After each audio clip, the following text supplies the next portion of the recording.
자, 고린도전서 우리 같이 한번 우리 오후 예배마다 살펴보고 있는데요. 자, 지난 시간에 우리는 어떤 것을 살펴봤나요? 이 바울 사도가 고린도에서 복음을 전할 때에 말의 지혜, 말과 지혜의 아름다운 것을 하지 않았다, 이렇게 회고를 합니다. 왜 그렇습니까? 이 고린도 사람들이 이런 세상적인 지혜, 화려한 언변으로 포장되는 이런 지혜에 사람들이 설깃하고 그것에 마음을 많이 뺏기니까 하나님의 말씀을 들어도 자꾸 그런 그 화려한 언변을, 그 지혜를 사용해서, 세상적인 지혜를 사용해서 말하면 복음에는 집중하지 않고 자꾸 그런 주변 것들에 대해 집중하기 때문에 믿음이 생겨나지 않을까.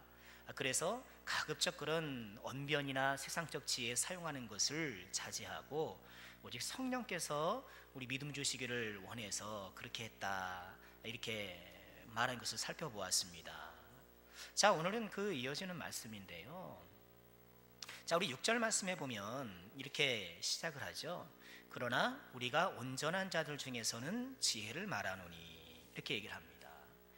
지금까지 이런 세상적인 지혜는 가급적 피하고, 그것이 복음에 오히려 해가 되니까 절제하고 자제했지만, 온전한 사람들, 이 온전한 사람들이라는 것은 완전한 사람들이 아니라 성숙한 성도예요. 예수를 믿는 사람들, 예수를 믿는 사람들 중에서는 지혜를 말한다, 이렇게 얘기를 해요.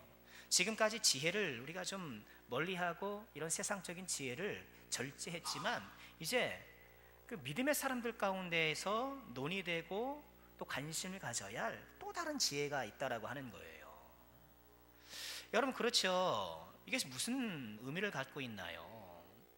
하나님의 사람들은 또 다른 관심사가 있다는 거예요. 그렇죠? 세상 사람들과는 다른 관심사가 있어요. 고린도 성도들은 세상적인 지혜에 관심을 기울이고 그것들을 흠모했지만, 그것이 아니라 하나님의 사람들이 관심을 갖고 또 살펴봐야 될 지혜는 따로 있다, 이거예요. 여러분, 그렇지 않나요? 우리가 이 세상에서 믿지 않은 사람들과 어울려 살아갈 때에, 여러분 오전에도 말씀드렸습니다만, 우리의 다름이라는 것은 무엇일까요? 여러 가지로 설명할 수 있겠습니다만, 그 가운데 하나는 관심사가 다른 거예요. 세상 사람들과 예수를 믿는 사람들, 우리들과의 차이는 관심 분야가 달라요. 여러분, 세상의 관심 분야는 뭔가요? 요한일서 2장 16절에 따르면 세 가지로 요약 정리해요. 이 세상에 있는 모든 것이 육신의 정욕과 안목의 정욕과 이생의 자랑이다, 이렇게 딱 정리해요. 여러분, 가만히 살펴보면 이 세상 사람들의 주된 관심사는 거기에 있어요. 육신의 정욕. 여러분, 정욕이라는 것이 꼭 그렇게 나쁜 그런 육체적인 쾌락만 의미하는 것이 아니고요. 여러분, 육신의 정욕이라는 것은, 육신의 쾌락이라는 것은 내가 얼마나 잘 먹고 잘 살까, 그거에 육신의 쾌락이에요. 사실 가만히 살펴보면 다 거기에 지금 매여 있지 않습니까? 내가 어떻게 하면 잘 살고, 어떻게 하면 잘 먹고. 안목의 정욕. 오늘날처럼 참 안목의 정욕이 기승을 부릴 때가 있나요? 옷을 하나 입어도 참 남들에게 다 이렇게 좀 드러낼 수 있는 그런 옷. 우리 남성교 성도님들이야 다 수수하시니까 그렇지 않겠습니다만, 그렇죠?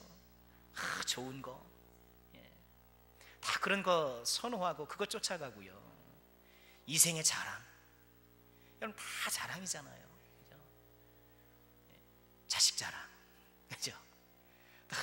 직업 자랑, 내 수입 자랑, 내 집 평수 자랑, 자동차 자랑, 이런 것들이 화려하고 삐까뻔쩍하면 다 거기에 부러워하고, 야, 나도 저랬으면 좋겠다. 여러분, 세상 사람들은 이런 것에 관심을 갖지만, 여러분 우리도 이 세상에 살아가니까 이런 것들을 다 무시한다. 여러분, 그렇다면 우리는 아마 이 세상을 떠날 수밖에 없을 거예요. 그렇죠? 여러분, 이런 것들을 우리가 일정 부분 관심을 쏠 수밖에 없어요. 그렇죠? 그러나 하나님의 사람들이 갖고 있는 주된 관심사, 내가 신경 쓰고 내가 마음을 쏟고 내가 열심히 노력하고 개발해야 될 그런 관심 분야는 따로 있다는 거예요. 뭔가요? 영적인 일이죠. 신앙의 일이죠. 나의 거룩이 지금 진전되고 있는가? 내 거룩의 진전됨을 위해서 나의 인격과 삶 속에 이 하나님의 나라가 올바로 구현되고 있는가? 여러분, 신앙에 관심을 가져야 되잖아요. 우리 자녀들에 대한 관심도, 여러분, 세상 사람들은 어떻게든지 성적 올려가지고 좋은 대학 가려고 하고 대기업 보내려고 하고 그렇지 않습니까? 괜찮은 짝, 정말 어디다 내놔도 부끄럽지 않은 그런 짝을 딱 만들어가지고 결혼시키는 문제, 온통 거기에 신경을 쓰지만, 여러분, 우리 크리스찬 부모의 관심사는 어디 있습니까? 또 하나, 자녀들의 믿음, 자녀들의 신앙 성숙. 여러분, 그것이 우리가 놓칠 수 없는 관심사가 아닌가요? 우리 온전한 자들 중에서는 지혜를 말하노니, 하나님의 사람들이 연구하고 하나님 사람들이 관심을 쏟아야 될 그런 지혜는 또 따로 있다는 거예요. 자, 그러면 이런 하나님의 사람들이 추구해야 될 지혜는 어떤 지혜인가요? 여러분, 그 지혜의 속성을 몇 가지로 설명하고 있는데요. 우리 6절 다시 한번 보시면 이렇게 말하지요. 우리가 온전한 자들 중에서는 지혜를 말하노니 이는 이 세상의 지혜가 아니다. 이 세상의 지혜와는 다르다는 거예요. 이 세상에서 추구하는 것과는 다르다는 거예요. 금방 말씀드린 것처럼. 또 이 세상에서 없어질 통치자들의 지혜도 아니다. 통치자들의 지혜도 아니다. 이렇게 얘기를 해요. 여러분, 성경이 쓰여졌던 이 시대는 신분사회잖아요. 여러분, 우리는 지금 신분사회를 살지 않지만, 이런 신분사회에서는요, 의뢰의 통치자들은 나보다 더 지혜롭다라고 생각해요. 그렇죠. 훨씬 더 많은 정보를 갖고 있고 교육을 많이 받았고, 통치자들이 그렇기 때문에 아이고, 이렇게 사는 나보다는 훨씬 더 지혜롭겠지, 훨씬 더 깊은 생각이 있겠지, 또 다른 뭔가 있겠지, 다 그렇게 사람들이 생각하고 통치자들을 믿어주는 그런 경향이 있어요. 그러니까 이 세상의 통치자들의 그런 지혜도 아니라는 거예요. 하나님의 지혜라는 것은요. 지금 바울 사도가 말하고 하지 않은 지혜는 어떤 지혜입니까? 이 하나님의 지혜라는 것은 십자가의 지혜잖아요. 이 십자가의 복음의 지혜는, 지금 여기서 말하는 지혜는요, 십자가 복음을 포장하고 있는 지혜가 아니라 십자가 복음이 담고 있는 지혜예요. 그러니까 고린도 성도들은 믿음 생활을 해도 복음을 포장하고 있는 이 포장지에 관심이 많아요. 얼마나 좀 그럴듯하게 이야기를 하는가, 이것이 얼마나 나의 어떤 지적인 수준과 어울리는가, 이런 거에 관심이 많아요. 그러나 이 하나님의 지혜라는 것은요, 그렇게 포장지의 지혜가 아니라 십자가 복음이 내포하고 있는 지혜라는 거예요. 또 이 지혜의 특징은요, 7절에 보면 은밀한 가운데 있는 하나님의 지혜, 은밀한 가운데, 이 지혜는 은밀성이 있다는 거예요. 비밀스러워요. 그러니까 이 지혜를 누구나 다 공유하고 누구나 다 소유할 수 있는 것은 아니라는 거예요. 또 이 지혜는 어떤 지혜입니까? 여기 7절 계속 보실까요?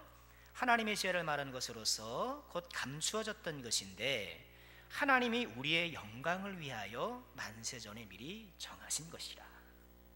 이 지혜는 하나님이 우리의 영광을 위해서. 여러분, 우리의 영광이라는 것이 무엇인가요? 여러분, 성경에서 영광이라는 말이 알 듯 모를 듯 하지 않습니까? 하나님 영광 받아주세요 하면은 하나님 찬양 받아주세요, 기뻐해 주세요, 이런 의미가 있는 반면, 해의 영광도 있고 달의 영광도 있고 사람의 영광도 있고 이렇게 얘기할 때는, 그렇죠, 그것이 좀 잡힐 듯 안 잡혀요. 영광이라는 것은요, 이런 의미예요. 그 존재의 가장 찬란한 상태, 그 존재의 가장 찬란한 상태가 영광스러운 상태예요. 여러분, 이 마이크의 영광은 뭘까요? 소리를 잘 흡수해가지고, 그렇지요, 맑은 소리를 받아서 맑은 소리를 전달하는 것, 이것이 마이크의 영광이에요. 여러분, 사람의 영광도 마찬가지예요. 우리 사람의 영광이라는 것은 이 인간이라는 존재가 가장 찬란한 상태, 즉 하나님께서 가장 기대하시고, 새벽마다 같이 나옵니다만 하나님께서 좋다라고 말씀하시는, 토부라고 말씀하실 수 있는 바로 그런 상태. 여러분, 그것이 어떻게 가능하다고요? 이 하나님의 지혜를 소유할 때, 하나님의 지혜를 마음으로 믿고 그 지혜를 간직한 사람이 가장 그 존재의 찬란한 상태, 그 영광의 상태를 회복할 수 있다는 거예요. 여러분, 이것이 얼마나 우리에게 반가운 것입니까? 하나님의 지혜는 세상의 지혜가 아니에요. 세상의 통치자들의 지혜와도 달라요. 이 지혜는 은밀해요. 누구에게나 알려져 있는 것이 아니에요. 그리고 이 지혜는 우리의 영광을 위해서 만세전에 예비된 것이에요. 우리 7절 말씀을 보시면 봤습니다만, 여러분, 이 7절에서 말하는 이 지혜의 은밀성이라는 것은요, 이 세상의 통치자들이 몰라요. 8절에 보면 그러지요. 이 지혜는 이 은밀성을 한 번 더 부연하는데, 이 세대 통치자들이 한 사람도 알지 못하였다는 거예요. 여러분, 그렇게 높은 고관 대작이라 할지라도, 많은 사람들에게 호령하는 그런 권세를 가진 사람이라 할지라도 이 지혜를 알 수 없는 거예요. 여러분, 그렇잖아요. 예수님의 십자가의 비밀, 여러분, 그것을 빌라도가 알았습니까? 아니면 헤롯 왕이 알았습니까? 백성을 실질적으로 다스렸던 종교 지도자 대제사장이 알았습니까? 이렇게 유대 사회의 3대 권력자, 여러분, 이 사람들도 아무도 몰랐어요. 그 십자가의 비밀이라는 것은. 이 십자가의 비밀, 이 하나님의 지혜는요, 오직 제한된 특별한 사람들에게만 알려져 있는 지혜라는 거예요. 우리 10절 말씀 보실까요? 우리 10절 말씀 같이 한번 읽겠습니다.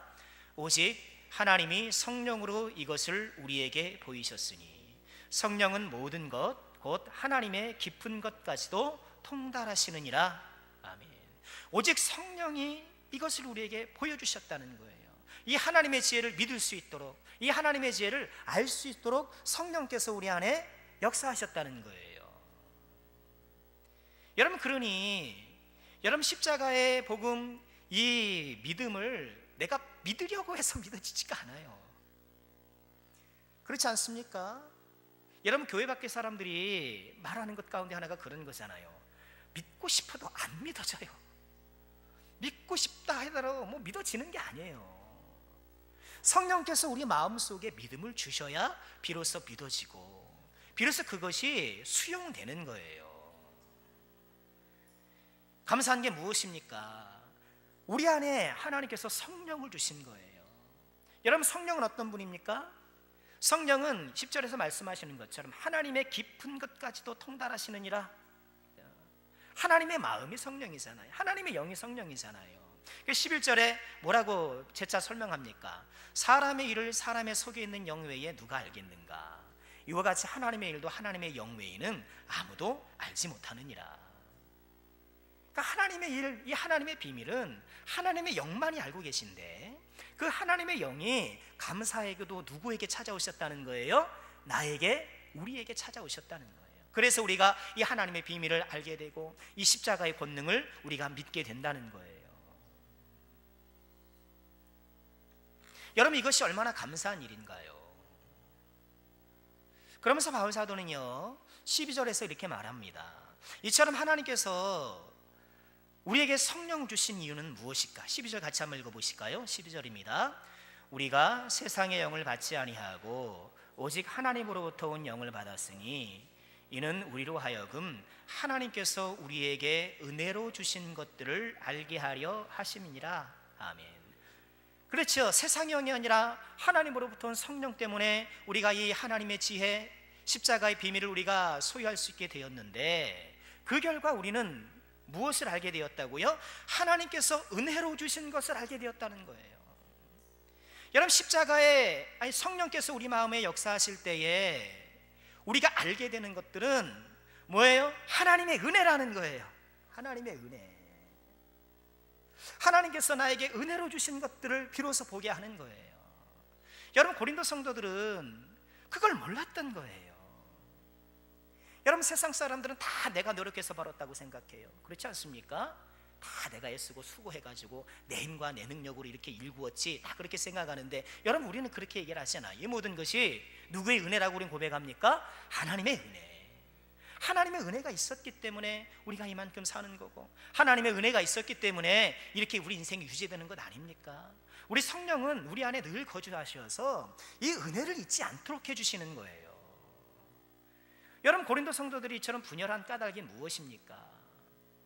왜 그들이 이처럼 바울파, 아볼로파, 게바파, 그리스도파 이처럼 참 민망스럽게 서로 분열하고 으르렁댔던 것입니까?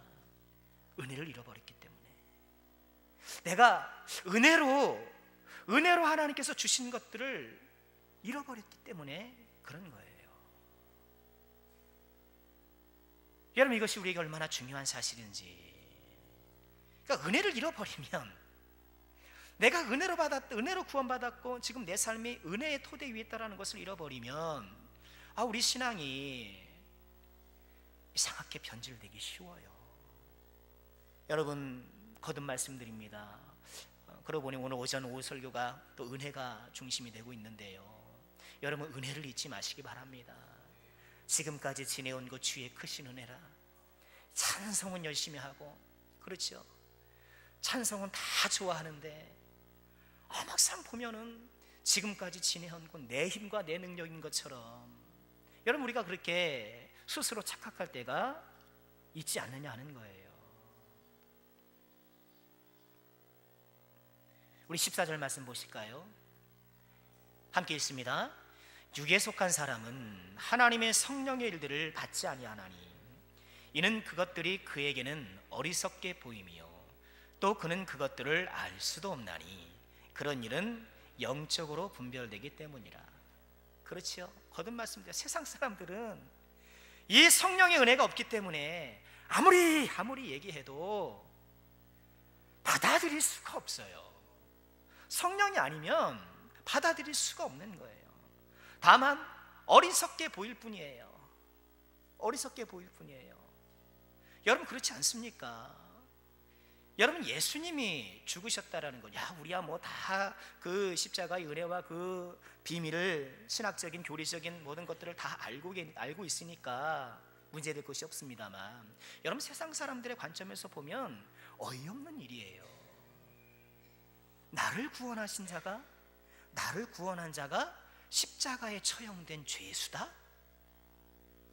그걸 누가 믿겠어요? 누가 믿겠어요? 그렇잖아요. 그걸 누가 믿겠어요? 여러분, 우리가 이 말씀을 하나님의 진리로 다 붙들고 살아가고 있는데, 여러분, 성경에 내보면 믿기 어려운 일들이 얼마나 많습니까? 동정녀가 탄생했고, 동정녀가 아니라 동정녀를 통해서 탄생했고, 여러분, 그렇죠? 세상 사람들 보면 21세기 이 과학시대에도 저런 걸 믿고 있나? 종교는 유효기간이 다 됐다. 믿지 않아요. 아니, 믿어지지가 않는 거예요. 왜요? 하나님의 성령이 없기 때문에. 하나님의 성령이 없기 때문에, 육에 속한 사람들이기 때문에 그런 일은 영적으로 판단이 되고 오직 성령께서 우리 안에 역사하시고 은혜 주실 때만 그것이 수용되기 때문인 것입니다. 자, 15절 말씀 같이 한번 보실까요? 같이 함께 읽겠습니다. 신령한 자는 모든 것을 판단하나 자기는 아무에게도 판단을 받지 아니하느니라. 이 15절 말씀이 조금 어려운 말씀이기는 해요. 여기서 말하는 신령한 자는요, 여러분, 우리는 보통 신령한 그러면 사람이 굉장히 신비롭거나 남들이 가지지 못한 이상한 어떤 영적인 능력을 갖고 있는 사람으로 오해를 해요.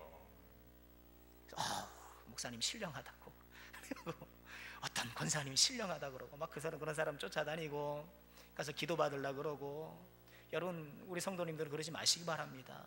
여러분, 신령하다는 것은요, 그런 의미가 아니에요. 그런 산신령이 아니고요, 이 신령하다는 것은요, 성령이 그 안에 내주하는 사람이에요. 이거 신령한 사람이에요. 그러니 우리 모두가 신령한 사람이에요. 여러분, 성령은 우리 안에 오셔서 떠나가시나요? 떠나가시지 않아요. 여러분, 성령은 들락날락 하시는 분이 아닙니다. 성령은 우리 안에 한번 오시면 떠나지 않으세요. 떠나지 않으세요. 믿으시기 바랍니다.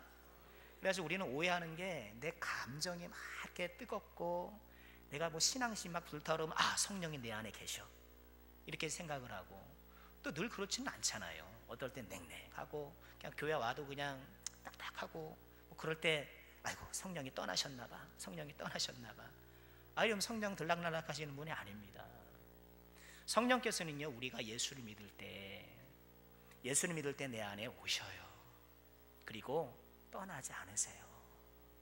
다만 우리가 이 성령님을 계속 내 마음에 인식하고 이 성령이 역사하시도록 영적인 일들을 잘 감당하면 이 성령이 왕성하게 내 안에서 활동하시고요, 내가 이 성령을 제쳐놓고 세상적인 것, 인간적인 것 이런 것들을 추구하면 이 성령께서 내 안에 활동을 안 하셔요. 이게 성령 충만이에요. 성령이 왕성하게 내 안에 역사하시는 것이, 그것이 성령 충만이에요. 성령님은 결코 떠나시지 않습니다. 여러분 꼭 붙드시길 바랍니다. 자, 그래서 우리는 신령한 사람들이에요. 그래서 우리 모두가 예수를 믿는 사람들은 그 안에 성령이 계시기 때문에 다 신령한 사람이에요. 이 신령한 사람은 모든 것을 판단합니다. 여기서 모든 것이라는 것은 내가 이제 성령이 있으니까 내가 모든 것들을 내 주관적인 잣대로 다 판단한다 뭐 그런 뜻이 아니고요, 여기서 말하는 모든 것은 하나님의 지혜의 모든 것을 의미해요. 그래서 우리 안에 성령이 계시기 때문에 이 성령으로 말미암아 우리 성경이 말씀하시는 이 하나님의 진리들, 하나님의 지혜들을 우리가 다 받아들일 수가 있는 거예요. 어떨 때는 좀 이해가 안 되는 대목도 있을 수 있고, 그렇지만 하나님께서 이것을 하나하나 우리 안에 다 받아들일 수 있도록 그렇게 역사해 주셔요. 그럼 성령을 통한 판단력, 하나님의 지혜를 분별할 수 있는 분별력이 우리에게 주어지는 거예요. 뒷구절, 자기는 아무에게도 판단을 받지 아니하니라. 여러분, 이것은 나는 성령이 함께 하시는 분이니까 나 함부로 판단하지 마 뭐 이런 뜻이 아니고요, 물론 우리는 서로 판단해서는 안 돼요. 판단은 하나님의 몫입니다. 하나님의 몫이기 때문에 우리가 다른 사람을 판단해서는 안 돼요. 그렇지만 우리가 살다 보면 부득이 다른 사람을 판단해야 될 때가 있어요. 예를 들어서 내가 이제 뭐 기업체를 운영하는데 직원들을 내가 뽑으려면은 그들이 준 뭐 이력서나 여러 가지 경험 이런 것들을 보면, 자소서를 보면서 그들을 판단해야 되잖아요. 사실 누군가를 판단하는 것은 하나님의 고유 권한인데, 이 세상을 살다 보면 부득이 그런 하나님의 판단에 내가 들어갈 수가 있단 말이에요. 내가 판단의 위치에 설 때가 있단 말이에요. 그렇기 때문에 우린 그런 것을 할 때도 정말 겸허하고 조심스럽게 겸손하게 해야 되는 거예요. 그래서 누군가를 판단한다라는 것, 여러분 그것은 굉장히 신중을 기해야 되는 일이에요. 하나님이 하시는 고유의 영역이 잠시 우리가 허락받아서 하는 일이다 라고 생각을 하고요. 자, 자기는 아무에게도 판단을 받지 않는다라는 것은요, 여러분 세상 사람들은 이처럼 신령한 사람을 판단할 수 없어요. 그렇죠? 여러분 세상 사람들이 우리를 이해할 수 있을 것 같습니까? 그냥 우리가 그렇게 믿음 생활을 한다고 하니까 그렇게 용인해주고 그렇구나 하지, 여러분 우리가 믿는 것들을 그들이 어떻게 이해합니까? 어쩌면 지나가면서 참 안심스럽게 생각하는 사람도 있을 거예요. 아니 이 시간에, 그렇죠? 저 공간에서 저들 뭐들 하는가, 이 황금 시간에 집에 가서 발 닦고 쉬든가 아니면 뭐 어디 가서 운동을 하든가 뭐 그러지, 저기 그 죽치고 앉아가지고 저런 잔소리나 듣고 있는가. 여러분 세상 사람들은 우리를 판단할 수가 없어요. 판단할 수가 없어요. 여러분 그러니 여러분 세상 사람들의 판단을 우리가 거기에 너무 귀 기울일 필요는 없다는 거예요. 자, 우리 마지막 16절 함께 살펴보실까요? 함께 읽겠습니다. 누가 주의 마음을 알아서 주를 가르치겠느냐, 그러나 우리가 그리스도의 마음을 가졌느니라. 바울 사도는 이렇게 얘기를 합니다. 누가 주의 마음을 알아서 주를 가르치겠느냐, 이 말씀은 이사야 40장 3절을 인용한 것입니다. 이사야가 말씀하기를 누가 주의 마음을 알아서 주를 가르치겠느냐라고 했지만, 누가 주의 마음을 알겠느냐 했지만 우리가 그리스도의 마음을 가졌다. 어떻게 해요? 성령께서 우리 안에 계시니까, 성령께서 우리 안에 계시니까 우리가 그리스도의 마음을 가졌다. 이렇게 하면서 일단은 마무리를 짓습니다. 자, 오늘 이 6절부터 16절까지의 말씀에 또 주된 포인트는 무엇일까요? 세상의 지혜와 다른 하나님의 지혜. 세상 사람들, 아니 지금 고린도 성도들 일부도 예수를 믿음에 불구하고 여전히 세상 지혜를 높이 사고 세상적인 것들을 갖지 못해서 막 그것을 자랑하는데 안달이 나 있는데, 하나님의 사람들은 그런 세상 지혜, 세상적인 것들에 관심을 가질 것이 아니라 하나님의 사람들이 관심을 가져야 될, 쏟아야 될 것은 따로 있다는 거예요. 뭐예요? 하나님의 지혜다. 하나님의 지혜. 하나님의 지혜는 어떤 지혜입니까? 하나님의 지혜는 세상의 지혜와 다르고 세상의 유력한 통치자라고 알 수 있는 것이 아니고, 이것은 오랫동안 감춰진 것인데 우리의 영광을 위해서 하나님께서 예비하신 것이고, 이 놀라운 지혜, 이 지혜 가운데 우리는 모든 것이 하나님의 은혜라는 것을 깨닫게 된다는 거예요. 결국 무엇입니까? 지금 너희들이 이렇게 싸우고 분열하는 것, 지금 성령이 있다면서도 하나님 세상의 지혜에 빠지고 세상의 지혜에 현혹되어 있기 때문에 지금 그런 일을 하고 있는데, 하나님의 지혜로 돌아오라는 거예요. 나에게 은혜 주신 그 놀라우신 은혜로 다시 한번 돌아오라는 것입니다. 고린도 성도들의 문제는 무엇인가요? 하나님의 지혜를 깨닫지 못한가? 하나님의 지혜를 깨닫지, 아니 정확히 말하자면 여러분 예수를 믿을 때 그것을 몰랐겠습니까? 교회 문턱을 넘어올 때 그 순간에 예수를 믿기로 했을 때에 이런 하나님의 지혜, 십자가의 지혜를 그들이 거부해서 거부할 수는 없을 건 아닙니까? 그런 십자가의 지혜, 하나님의 지혜를 깨달았지만 어찌된 노릇인지 그것을 잊어버린 거예요. 잊어버린 거예요. 그래서 교회 안에 들어와도 세상 지혜를 그리워하고 세상의 방식을 여전히 답습하면서 스스로를 고통 속에, 교회를 혼란 속에 빠뜨렸던 것이죠. 여러분, 우리가 은혜로 이 자리에 있다는 것, 하나님의 은혜로 하나님의 자녀가 되었던 사실을 우리는 꼭 잊지 말아야겠습니다. 한때는 알았지만 우리도 이렇게 저렇게 세상에 살다 보니까 그런 은혜 다 잃어버리고, 여러분 건건한 마음이 되어서 그 마음, 몸은 교회에 있지만 우리의 마음과 생각은 여전히 세상에 치우쳐 있는 것은 아닌지 돌아보면서 이 하나님의 지혜, 십자가의 지혜를 은혜로 받은 자로서 이 은혜에 깊이 젖어듦과 동시에 어떻게 해요? 늘 항상 겸손하고 다른 사람을 높이면서 교회의 평강을 위하면서 이 하나님의 샬롬을 갈구하며 살아가는 우리 모두가 될 수 있기를 주의 이름으로 축원합니다. 기도하겠습니다.